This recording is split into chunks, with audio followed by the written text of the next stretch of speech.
Thank everybody for being here. Let me start out by saying what a pleasure it is to have President Trump back in the great state of Texas. Thank you, everybody. He's a great friend to Texas. He's a great friend of mine. When I was governor, he was president. Anytime I called upon the president, he was there to step up and help our fellow Texans.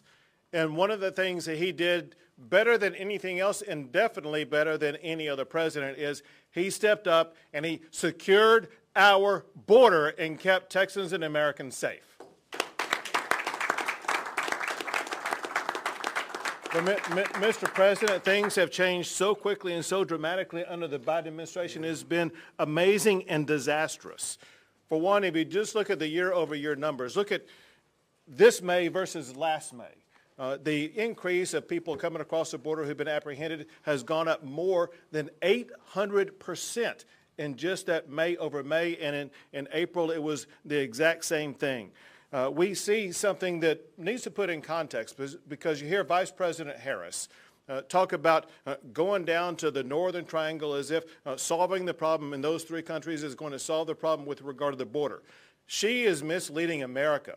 Because the fact of the matter is there are people coming into the United States across our border from more than 150 countries across the entire globe. If she solves the problem in those three countries, which we know she can't, it means there's still more than 147 other countries to go to solve problems there. They're missing the point. There's one place to solve all the problems on the border, and that is on the border. And that's exactly where the Biden administration needs to devote their resources to get the job done. The problems are dramatic. Let me give you just one example about what's happened after you left presidency that we've seen in Texas and across the nation. It's probably the most deadly aspect of what is happening, and that is the importation of the deadly drug of fentanyl. Just 2 milligrams of fentanyl is a deadly dose. And just this calendar year, the Texas Department of Public Safety has seen a 2,000% increase in the amount of fentanyl that they have apprehended, and that's not counting what Border Patrol has apprehended. Just the Texas Department of Public Safety alone has apprehended more fentanyl to kill every man, woman, and child in the entire state of Texas. This is deadly, it's dangerous, and it's infesting regions across Texas as well as regions across the United States. So here's what Texas has done that I want to bring you up to speed on that we have had to do to respond to this crisis. We launched Operation Lone Star, where we deployed 1,000 Texas Department of Public Safety officers as well as Texas National Guard, and they have already arrested almost 1,800 people for criminal violations, in addition to about 40,000 apprehensions of people who've come across the border illegally, and they have busted 41 stash houses. In addition to that, things got so bad that county judges, the lead officials in the border region counties, for the first time ever, they asked me to declare disaster. You remember I declared disaster for Hurricane Harvey and some other things like that? Right. This is the first time ever I'm aware of that a governor had to make a disaster declaration for the border situation, and yet that's exactly what we did. And then the state of Texas, with the help of Lieutenant Governor Patrick, we passed in our state budget that I just signed more than $1 billion of funding for Texas to have to step up and secure our border. And then after that, they added an additional $250 million for Texas to begin building our own border wall to keep Texas safe. And then on top of that, we have a new program because we are seeing people coming across the border who have committed crimes before. And we want to arrest these people, and we through the Texas Department of Public Safety are working collaboratively with sheriffs to make sure we have an arrest program. We're not going to be involved in catch and release. If you're coming in the state of Texas, you will have Texas law enforcement arresting you and putting you behind bars. This isn't going to be the red carpet treatment that the Biden administration has rolled out. This is going to be time in jail that our law enforcement officials will help achieve. Two other things I want to mention. One is that Governor Ducey and I, we triggered an interstate compact where other states can join in and assist us and help us to secure our border. And I know I don't have all the states, but I do want to mention the ones that I do have that are stepping up to help out by sending resources. It could be law enforcement officials or it could be National Guard. We have Florida, Nebraska, South Dakota, Iowa, Ohio, Arkansas, Georgia, and more. Just know that the people of Texas, the people of America, thank you for stepping up and providing your resources to help secure the border, knowing full well that what comes across the border does not stay at the border. In fact, it goes to your states and other states across the entire country. Two other things, that I created a Border and Homeland Security Task Force that involves all of our local sheriffs who help provide advice and information about what needs to be done, as well as property owner groups, ranchers who have been decimated by what's happened on their land. And let me just close with that. We're doing all that we can for one reason, and that's because the way that the people along the border are having their lives turned upside down. I cannot tell you the number of stories that I've heard from people who have had guns put to their heads or guns brandished at them in their ranches, in their homes, in their neighborhoods. They're afraid to have their children go play in their yards. The ranchers have their homes invaded, their fences ripped up, their livestock lost, their game lost. It is a far more dangerous situation than it's ever been. The people of Texas have been pleading for us to be able to step up and help restore safety and security in their lives, and that is exactly why Texas is stepping up and doing a job that is truly the federal government's job, a job that you did, but a job that the Biden administration is completely failing us on. Now with that, there's going to be 3 law enforcement officials who will provide you additional information, and then we will look forward to hearing your remarks. And it starts out with the Director of the Texas Department of Public Safety, Steve McCraw. Thank you, Mr. President. Hi, Steve. Hey, Mr. President, clearly the governor underscored, I just wanted to make that point, that my entire federal and state law enforcement career, no president has done more to secure the border. Thank you, Steve, very much. We've got a mic coming for you here, Steve. Yeah. Take this here. In fact, you said that so nicely, I hope you say it again. All right, let me try it again. Now it's on the mic. But there's no question that you have, and I know anybody in here that's dedicated themselves to law enforcement recognize that. And also, you've always backed the law enforcement community, and we appreciate that. So Thank you. God bless you. Thank you on that. Very much. And I can say this, just not because he's my rating official, but because it's true. Governor Abbott has done more than any other governor to protect its people, to protect the border, and to enforce the rule of law than any other governor in the nation. And I can also say, maybe much to the chagrin to our congressional colleagues that are here today, the Texas State Legislature has done more to support the brave men and women of the U.S. Border Patrol than the U.S. Congress has. I think they might agree with that, on that. But with that, Mr. President, we can begin. First slide, please. I was visiting with Sheriff Martinez, and we both agree that and it's no question about it, that as a result of the U.S. government not securing our border with Mexico, it has transformed Mexican drug trafficking organizations that were relatively benign, focused on marijuana in the 80s, to the most dangerous, ruthless, vicious, and depraved criminal organizations in the world, and they're on our front door.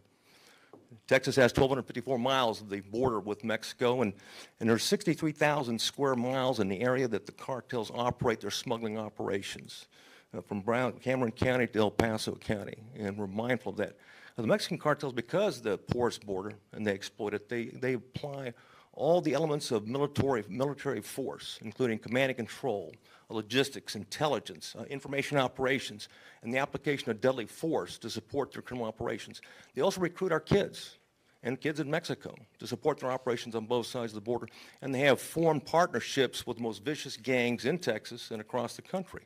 Whether it's local, regional, or transnational gangs, it clearly is a certain threat to our problem. In fact, if you have a drug problem anywhere in the country, you have a border problem. If it's cocaine, methamphetamine, fentanyl, and heroin, the Mexican cartels own it, plain and simple. And they work with the gangs in those communities, and they're responsible for a level of violence in those communities as well as a result of that. This all goes back to the border. If this slide here, you'll see that there's 6 of the 8 cartels that operate in Texas, and there's also 16 gangs that support their criminal operations in that area of operation. Next slide.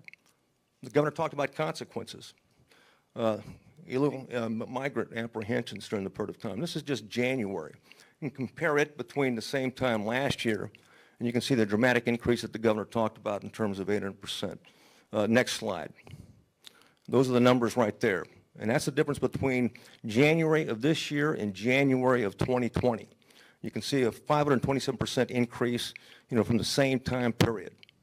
And that makes a difference because what happened is immediately Border Patrol was overwhelmed because many of these were unaccompanied children and family units, and as you know, that they cannot, process them quick enough. So they're overwhelmed. It leaves a gap. And what does that gap do? It leaves an opportunity for the cartels to smuggle the drugs that we talked about, transnational gangs, and also criminals from around the world that exploit that. And we're mindful that we had in May of last year, but the governor talked about the differences. We had an 800% increase from May of 21 to May of 20. We also had a 500% increase in the number of special interest aliens that were apprehended on the border in May of this year. And that's a concern because we recognize, as people recognize, that criminals around the world recognize that there's an opportunity now to exploit the border and come in to use those avenues to be able to come in undetected. And that's a concern that we have here, certainly in Texas. Next slide, please. The governor talked about fentanyl, over 2,000% increase. That's what the Department of Public Safety saw. He talked about the number of deaths that it caused. Next slide. Our federal agencies. This is from EPIC. This means the federal FBI, ICE, HSI, Border Patrol. The numbers there are staggering. And the amount of people it could kill, over 130 million. I know the governor and I was talking about it. And it's amazing in terms of what's crossing our border at this particular point in time. Next. I'll conclude right now, Governor, with Mr. President, with one remark, is that in March 4th, when Border Patrol was being overwhelmed, Governor Abbott made it clear. He directed the Department of Public Safety, working with the Texas National Guard and our local law enforcement partners, and certainly with Border Patrol, all 5 Border Patrol sector chiefs, to ensure that we're conducting, enhanced surge operations on the river, in the brush, on the ground, in the air, and we support the Border Patrol in a way that we can enhance the operations or the control of those particular areas. We've been doing that since that time. The governor talked about the statistics and what's more important in terms about what we protected in that area. We've deployed over 1,200 officers. Governor and the state legislature authorized another 100 troopers that will be deployed or provided in the border region. And we graduated an academy here in the next month that they will be deployed to the border as well, because the governor's made it very clear that you cannot have homeland security, you can't have public safety unless you have border security. And I can tell you, building the wall and building a fence, anything you can do to prevent the cartels from coming immediately off the river and into the United States is value added to law enforcement and is clear and must be a major part of any type of strategy. So with that, I'll turn it over to the sheriff to speak. Sure. So thank you, Director. So to explain further about how this is not just a border-related issue, how the issue and challenges come inland, we have with us today the sheriff from Tarrant County, Texas, which is where Fort Worth is located, Sheriff Weber. Thank you, Governor. And Mr. President, welcome to Texas, sir. And what a great place to be. And thank you for coming down here. And thank all the leadership, Governor, and the rest of the leadership that you brought, and our congressional delegation, to put a light on this, to broaden it so the rest of America sees what we're doing down here and what we're going through, because it is affecting all across the nation. Is that as we shine this light, I am from Tarrant County. It's the 3rd largest county in Texas, 15th in the country. Is that we have experienced, and our current intel as of yesterday is that a year ago, fentanyl was barely on our radar. Well, today, the intelligence that I have is that it has flooded our area, and even low-level dealers are now having large quantities of fentanyl. And not only do they use it in the pill press, which makes it look like a safe drug to the young people, they think it's something safe, is that they're also lacing it with heroin and methamphetamines and other drugs. And we have seen, for instance, methamphetamine since January, where it was $50 a gram on the street, to now about $15 to $20 a gram. So we're facing just an abundance of dope as it comes in. And currently, as the governor said, it only takes 2 to 3 milligrams of fentanyl to kill somebody. And what we're experiencing in Tarrant County, way beyond the border. We're a hub. We know that we're a hub where we have cartel agents embedded up there that we're trying to locate and arrest and prosecute, and we're doing a pretty good job of that in some cases. But we know that as it comes into the county is that it does have an effect. And we're seeing a 50% increase in deadly overdoses this year. In fact, in the first quarter of 21, it was 3 times the amount it was last year with fentanyl overdoses. And, you know, to that end, the group of people that it's hitting is the 16 to 24-year-old group because, again, it appears to be a safe drug. They think it's a pharmaceutical drug because of these pill presses that they're using. And while everybody in this room are great partners, is that we do not want the next mom to walk into that bedroom, as occurred in Tarrant County just a month ago, and her 15-year-old's dead because they've OD'd on fentanyl. They got a hold of something that they thought was safe, and they had no idea that it was pressed in some cartel lab far, far away. But today, as we talk about this today, is that we know that the cartel, the Mexican drug cartel, is responsible for where it's going, and it's going all over the country. I'm in Fort Worth, but it's happening, and I'd be admitted to say it's on every sheriff and every chief and every director of public safety's radars, this business of fentanyl and the deadliness and the threat it is to us as it continues to grow. Coming in from China? Pardon me? Coming in from China. No, sir, it's coming in from the cartel.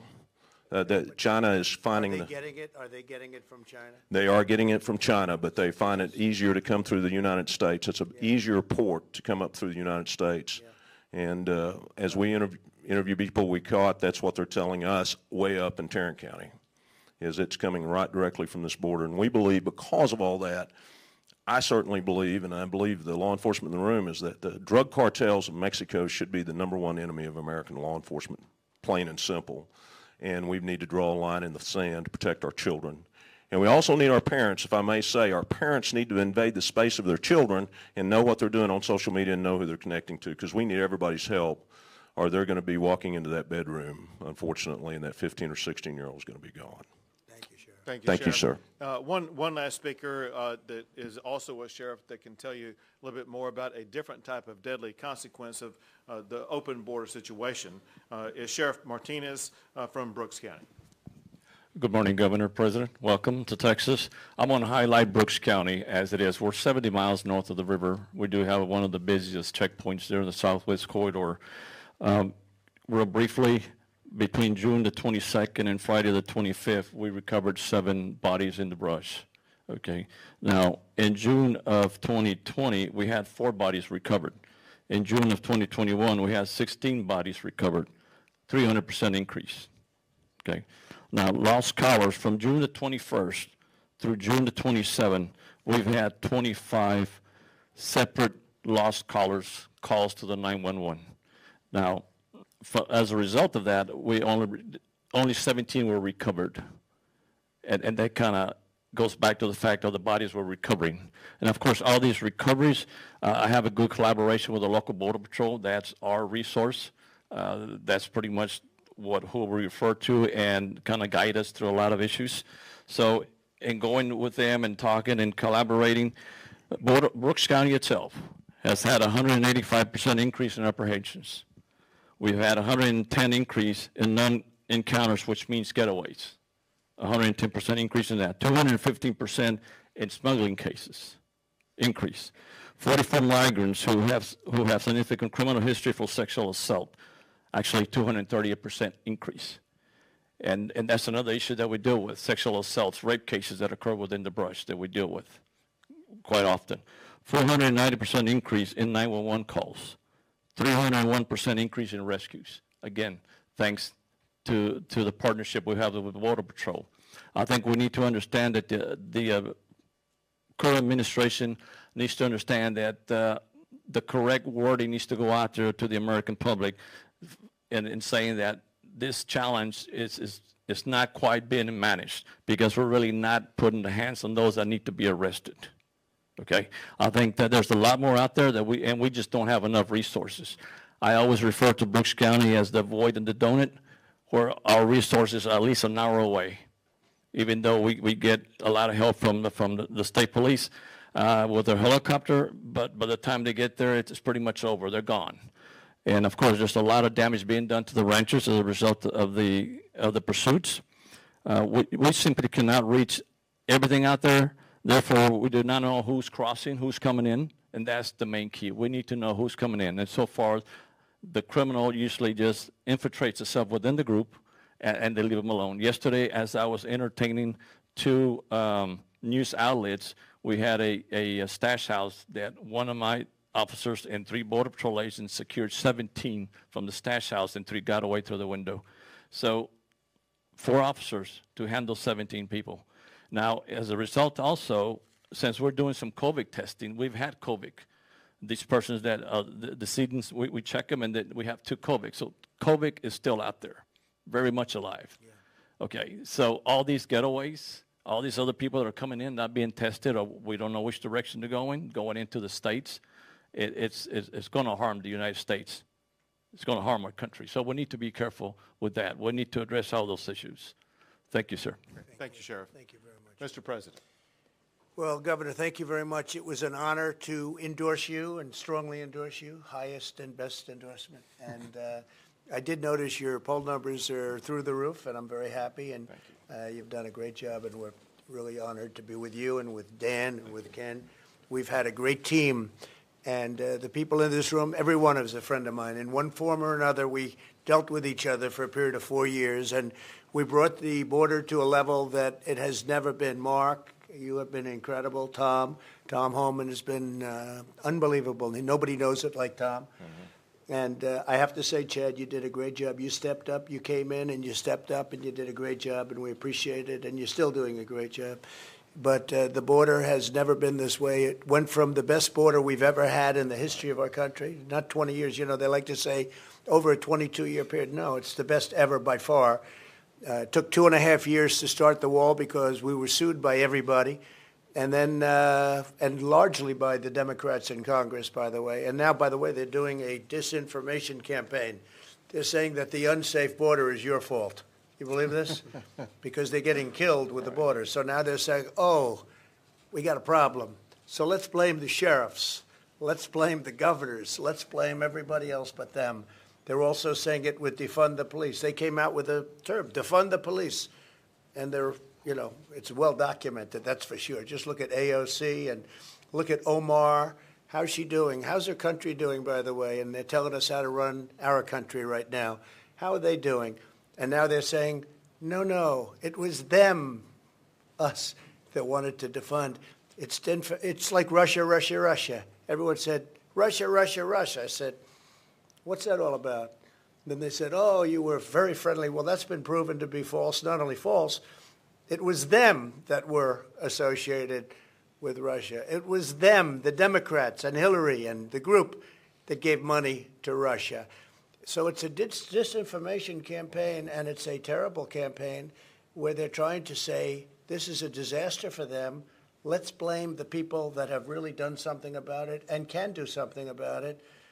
But when your hands get tied because you no longer control the White House or Congress, it's a disgrace. Dan, we worked on it hard, and we worked on it long, and we discuss it every week. Right. And we had it down to a point that we'd never seen anything like it. I'm so glad that you mentioned the fentanyl, because the fentanyl was almost a non-factor.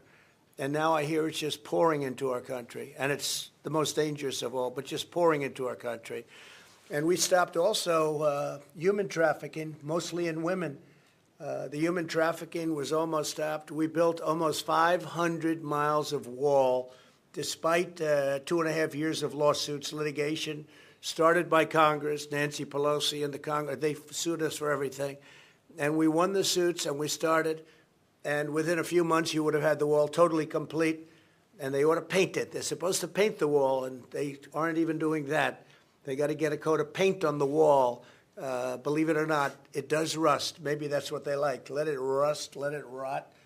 But we built a wall that was not a wall that anybody could get through. We had very few breakthroughs, unbelievably few. It just, the only breakthrough is let them walk around to the few open areas where you have We had problems on land disputes, et cetera, et cetera. All of those problems were resolved, so we got them resolved. So you could have completed the wall in a couple of months, and they decided not to. Now I hear rumors that they want to do it, but it's only common sense. You know, they were saying we want high-tech security. And I used to go around in speeches, I said, the two things that will never get old are a wheel and a wall. And it's true. I mean, when you get right down to it, the wall worked, really worked. And again, almost 500 miles of wall, and then we had another 200 that we were thinking about doing, less important areas from the standpoint of people coming in, but nevertheless, Sheriff, very important. We discussed it. And we did a great job, and within a period of a few months, it was all dissipated. Remain in Mexico, so important. Catch and release, we broke that one. Chain migration, where people come in and then they bring everybody else in with them. We did a hell of a job, and we had it down to really a science. It was down to a point where people just weren't getting in unless they came in legally. And again, the drugs had dropped by 70, 80, 90% in some cases, and fentanyl is true. It almost dropped to nothing for whatever reason, but I guess the reason was we were tough. This was a great group, and all they had to do is go to the beach. If they went to the beach and did nothing, they would have been fine. And they could have even had other people with your policies take your places if they felt that they want Democrats, but that usually doesn't work out too well. But Chad, you and Mark and Tom on the outside, I mean, it was just an amazing group of people. And I'll tell you, Brandon has been incredible. From day one, he came to me from day one. It's no games, no nothing. You knew that we were going to do it right. And I'd ask him a lot. I'd say, what do you think about this? I was calling him once every 4 or 5 days to get his advice, because nobody knows. Like, for instance, on the wall, I was going to build a very good precast concrete wall. Would have been really fast. I loved it. I was going to do super hard precast, the 5,000-pound concrete. And the Border Patrol hated it because they wanted to be able to see through. I said, why? And after we go through, then we put the panels on top. And you're all nodding. It's true. The panels on top, it's sort of a safety climb, no-climb panel. And that panel adds great difficulty to being able, believe it or not, because a couple of people said, why'd you put the panel on top? And it was really a no-climb panel. It's very hard to climb it. Once you get there, then you have the panel on top of everything else. So I did it 100% as per Border Patrol, ICE, and everybody else in conjunction, even with your top people. Mm-hmm. We designed a wall that was terrific. You know, you see it as steel, but it's not really. It's steel on the outside. It's hardened concrete on the inside of the bollards. And then it's also rebar, and it's a very heavy rebar and a very powerful rebar, very strong rebar, steel. So we had steel, concrete, and steel, and when they cut through it, they got to really want to get through. They got to really want to get through. And we've had almost no instances of that. So we built a wall that was not penetrable, and we were just about finished, and then we had an election where we did much better than we did the first time. And amazingly, we lost. Check out the New York election today, by the way. They just realized it's a disaster. They're unable to count the votes. Did you see it? It just came out. They're missing 135,000 votes. They put 135,000 make-believe votes in. Our elections are a disaster. But this election, because of you and Dan and Ken and everybody, I want to just thank the people of Texas because we won in a landslide. Mm-hmm. It wasn't even close. Well, I always said, you know, they were saying, well, Texas is going to be close. I said, well, I'm in favor of oil, I'm in favor of God, and I'm in favor of guns. And they're not. And if you're in Texas and you don't like guns, God, and oil, I don't think you're going to do too well. And they didn't do too well. They didn't do well at all. They did poorly. But we did well, and we did well in other states, too. We did well in states that we lost. We did really well, much better than we did. We got 12 million more votes than we got the first time. One of the media called up, and they said, could I ask you, what was the difference between 16 and 20? I said, well, the big difference is we did much better in 20. And they thought about it. They said, you know, you're right, isn't it? But the vote counting was probably a little bit better for them in 20, because what we've done was appreciated by the people. And we better get our elections straightened out, because you're going to have a runaway country. You're going to have a banana republic. You're going to have a third world country here pretty soon, because our elections are a mess. But I just want to thank all of the sheriffs that are my friends. I want to thank the governor, the lieutenant governor, and I'll tell you what, good luck, Ken. And I know you have a little race coming up, huh? Yeah, I know. And I'll be making an endorsement of somebody in the very near future. How many people are running against you, Ken? Two. Two, that's all? That's it. Well, that's not bad for you. No, we're going to do fine. You're going to handle it all right? Anyway, but he has done a really good job. So, and there's my doctor right over there, my doctor. He said, you know, sir, if you want, you're really smart. You ought to take the cognitive test. I said, oh, what's that? Doc Ronnie, right? Now we call him Mr. Congressman. What a job you've done, Ronnie. They went after him, and it didn't work out too well. There you are. The Democrats went after him like you wouldn't believe. But he did a test. Did I ace it? Yes, sir. I aced it. And I'd like to see Biden ace it. He won't ace it. He'll get the first two. There's 35 questions, and the first 2 or 3 are pretty easy. Maybe the animals. They're the animals. Is this a lion, a giraffe? But when he gets to around 20, he's going to have a little hard time. I think he's going to have a hard time with the first few, actually. But so we really have something to be really proud of what we did. And honestly, very simply, we have to do it again. You have to go back, stay in Mexico. That was very hard to get. That took us litigation, dealing with Mexico. I really think the president of Mexico is a great guy. Surprisingly, he wants to see this worked out. Exactly right. Because he has people pouring through his country by the millions, by the way. Not, you know, I see 100,000 here. 100. For every person you catch, and these experts say 4 or 5 get through. But I think it's a much higher number than that. You know, it's a big border. I think it's a much higher number. Now, the wall has stopped a lot of it.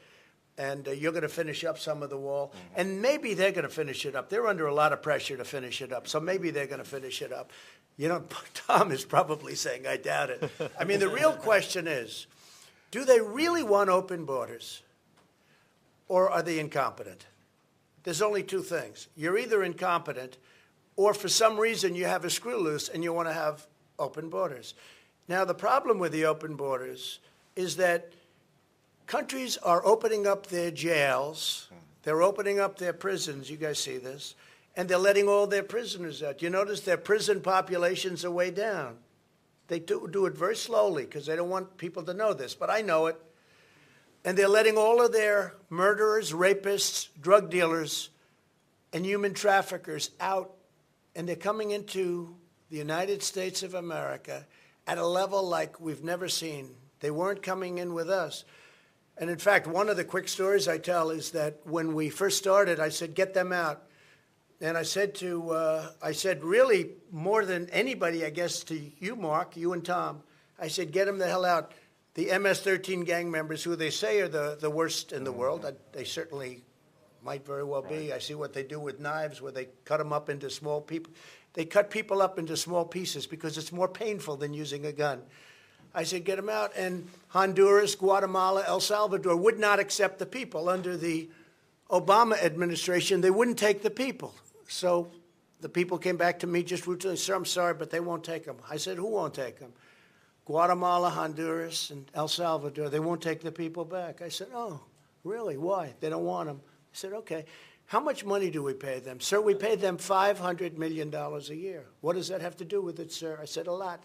We're not paying them anymore. And then I got a call the next day from the heads of the 3 countries. We would love to take MS-13 back. They are wonderful people. We'd love to have them back where they belong. And we never had a problem after that. But now I understand they're not taking them back again because we don't deal with those countries right. I got along with the 3 people plus the president of Mexico beyond. He's a fantastic man. He really is. He's a fantastic man. Very different persuasion. His thought process is very different. Could be on the socialist side. But I'll tell you what, we worked along really well together, and he's a terrific man and a terrific person, and he loves Mexico. I will tell you that.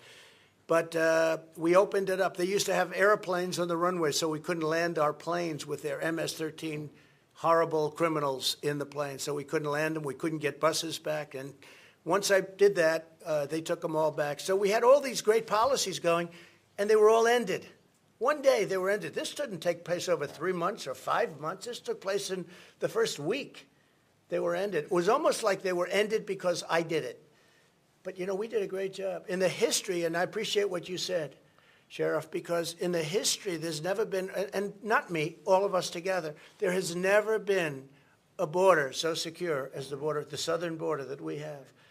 And now it's opened up. And don't kid yourself, they're coming in from the Middle East, and they're coming in and they're bad. They're coming in from the Middle East. I'd say, well, where are those people from? Sir, they're from Yemen. Oh, really, Yemen, right? How's that all about? They would dump them off in South America, and they make the journey up because it was easier to get through that way, through the southern border, and that stopped with us. That stopped fast. And now we have an open, really dangerous border, more dangerous than it's ever been in the history of our country, and we better go back fast. And, you know, I watch a couple of, even you people said that, well, we could start it immediately. Well, it's not going to go fast because you have to go back now and start the whole thing up with Mexico and with the 3 countries. It's not going to go that quickly. You know, they say, well, we should just immediately go back. It's not that easy. This was a lot of hard work and very good negotiation. We did great negotiation. And we did things like, we're going to charge you tariffs if you do this or if you do that. And all of a sudden they said, well, we'd love to have you have it your way. We won every point, every single point. And I don't know if they're going to be able to do that. So it's not that easy to go back, I will tell you. This is bad news for you, and you know it.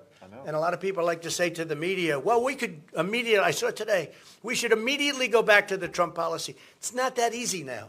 It's not that easy.